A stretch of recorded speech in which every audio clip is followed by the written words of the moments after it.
Hello，大家好啊！歡迎嚟到豬廚嘅頻道。有一段時間冇同大家見面啦。今次分享嘅菜式極之簡單，咩配料都唔需要落，就係清蒸琵琶蝦啦。我買琵琶蝦嘅時候呢，街市就差唔多收檔啦。原先佢就198蚊一斤啦，咁佢話平俾我168蚊一斤。咁大家估下呢度呢啲琵琶蝦究竟最後幾錢呢？200蚊都唔使啊，一斤多啲，差唔多收檔啊。佢平俾我，咁好啦，處理啲琵琶蝦啦，攞清水沖洗下佢，刷下佢啦要。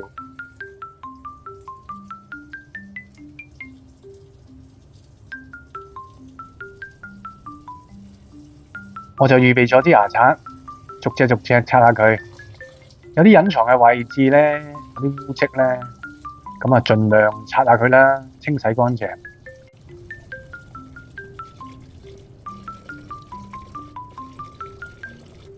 我問咗 AI 啊，究竟琵琶蝦個名命名係由來係點樣？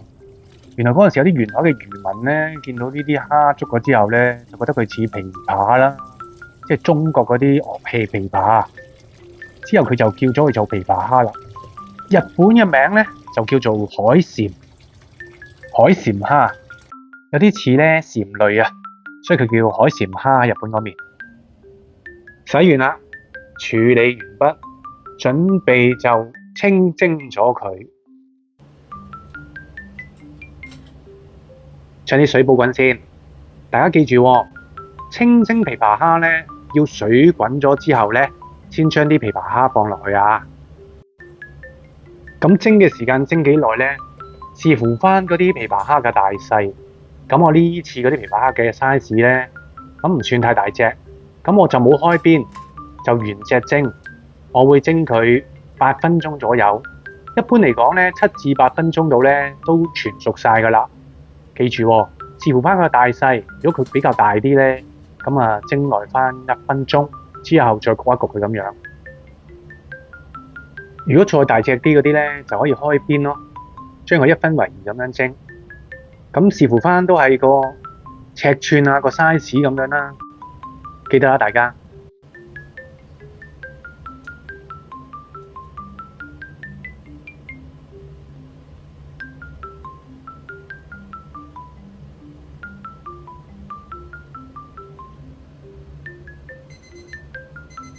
夠鐘啦，蒸咗佢8分鐘。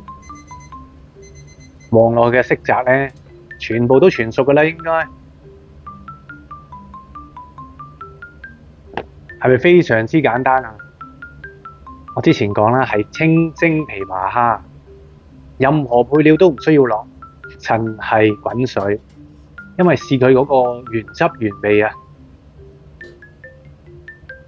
等我陣間試下睇佢味道如何先。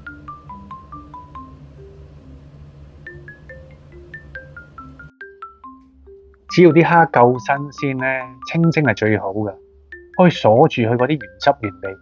因為蝦肉呢本身佢含有基胺酸啦，同埋基金酸，同埋啲甜味素，可以將佢嗰個風味呢，蝦肉嘅風味呢鎖住晒。所以清蒸原汁原味呢特別好味。你睇下啲蝦肉，望落去都知彈牙。準備試一試佢先。蝦味濃郁啊，鮮味真係唔錯，正啊！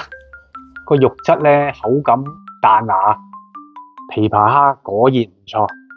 最緊要係新鮮嘅琵琶蝦，大家記得揀嘅時候呢，揀啲特別新鮮嘅喎。好啦，我分享嚟到呢度啦，請大家俾個 like 同埋分享，加埋訂閱喎。你哋嘅支持係煮義廚最好嘅原動力。